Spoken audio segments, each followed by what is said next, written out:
الحاصل أننا الثروات الحيوانية مثلا التي كانت سائدة في العالم العربي في ضواحي المدن أو الأحياء أو شو اسمه الريف. الدول قامت ليس في الريف فيه ثروة حيوانية والبداوة، لكن في المدن في بعض الضواحي والمناطق المدينية ومناطق يعني ذات صبغة مدنية فيها كان يعني ثروة حيوانية تكفي يعني تكفي الاقتصاد المنزلي. هذه دمروها النظم، دمرتها تماما لصالح المركز. لا هو بحجة تجميل المدينة، بحجة الأوبئة، مكافحة الأوبئة، بحجة لكنهم في الحقيقة هم قاموا بتوجيه الثروة الحيوانية، ما هي ثروة حيوانية جزء من الإنتاج والنظام الغذائي والزراعي، قاموا بتوجيهها نحو فئات اجتماعية معينة فتلاعبت في الأسعار، فلم يستطع الناس ملاحقة الأسعار، فتدخلت قوى من النظام نفسه لسد الفراغ عبر استيراد اللحوم المجمدة. مسومة برجال الأعمال. فضرب من الذي استفاد من عملية قتل الثروة الحيوانية هذه؟ رجال الأعمال ورجال النظم، بينما ضربت الثروة الحيوانية عند المنتج المحلي وعند المستهلك. نعم. أيضا ضربت الأمن المائي. ليس كل الدول تسمح لك باستخراج المياه كما تشاء، وبالتالي هي تتحكم حتى في أسعار المياه وتتحكم في جودة المياه. زد على ذلك الضعف الشديد جدا في البنى التحتية المنتجة للماء أو التي ترعى القطاع الزراعي أو الحيواني. في مثلا مصر قدمت من قبل يعني الأبحاث الزراعية، ويعني قدمت أبحاث للنظام المصري في أحد حسني مبارك، وأنا قرأت بعض التقارير التي قالت أنه يعني بعض الأبحاث الزراعية نجحت في اختباراتها يعني الهندسية زيادة الإنتاج فيما يتعلق مثلا في القمح بزيادة الإنتاج 7 أضعاف. وتعلم مصر دولة منتجة أصلا يعني، لكن مصر الآن تستهلك يعني تستورد يعني 3/4 أيوة القمح، ورفض المشروع ورفضت مشاريع عديدة يعني في مصر وفي غير مصر. هذا الكلام يعني مبارك رفض ليه؟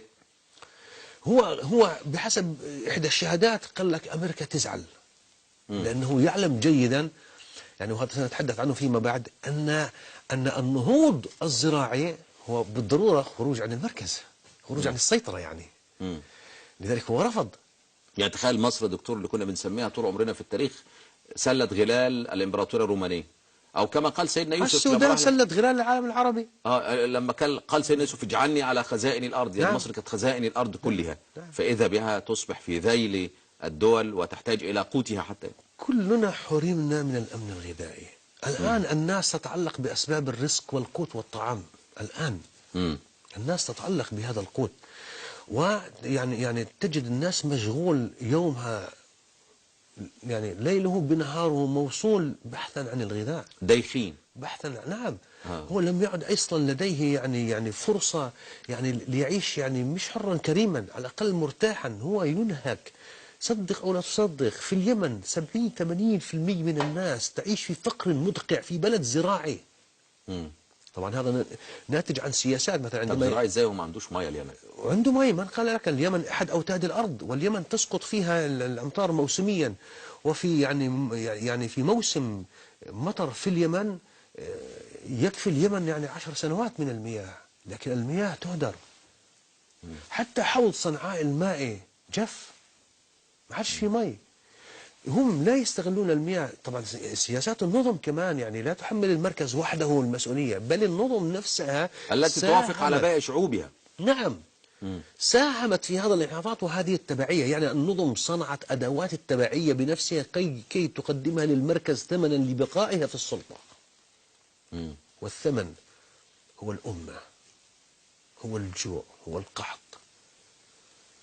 هو الأذى. الآن يستطيعون في الغذاء مثلا، هم دول منتجة، هم خربوا. للعلم أمريكا أوروبا خربت بناها الزراعية والمائية، خربتها، لأن الرأسمالية أيضا متوحشة في مواطنها، متوحشة أكثر. نحن يطولنا آثارها، لكن في مواطنها بالغة التوحش. وبالتالي يعني أفسدوا الأراضي الزراعية وأفسدوا البنى المائية وأفسدوا المناخ والبيئة والتلوث، لكنهم مع ذلك ما زالوا طبعا بوصفهم بنية رأسمالية هم الكسب والربح، ما زالوا يهيمنون على قطاع الإنتاج والتصدير، وبالتالي نستورد غذاءنا من عندهم. ده معلومات موثقة ان امريكا بتأتي مثلا في سنة من السنوات لما الاسعار بتنخفض بتاخدها باسعار اعلى من الفلاحين وتلقي الاقماح في البحر هذا فعلا عشان تحافظ على سعره العالمي. العملية الشهيرة جدا في السبعينات أظن البرازيل عندما ألقت بعشرات أطنان أو آلاف أطنان القهوة. لكن لدينا دول مثل اليمن دمرت المحاصيل المنتجة كالقهوة الشهيرة. مصر دمرت محصول القطن والرز، وكانت هي المؤسسة لهيئة الأقطان العالمية. نعم. تخيل مصر. السودان دمرت محصول الإنتاج الزراعي.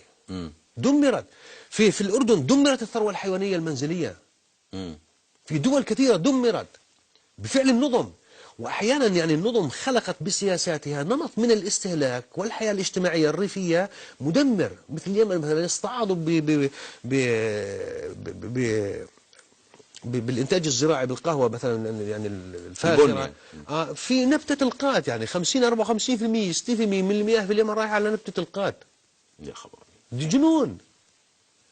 يعني أمة تضيع نفسها بنفسها أيضا، يعني ليس فقط المركز وحده ولكن أيضا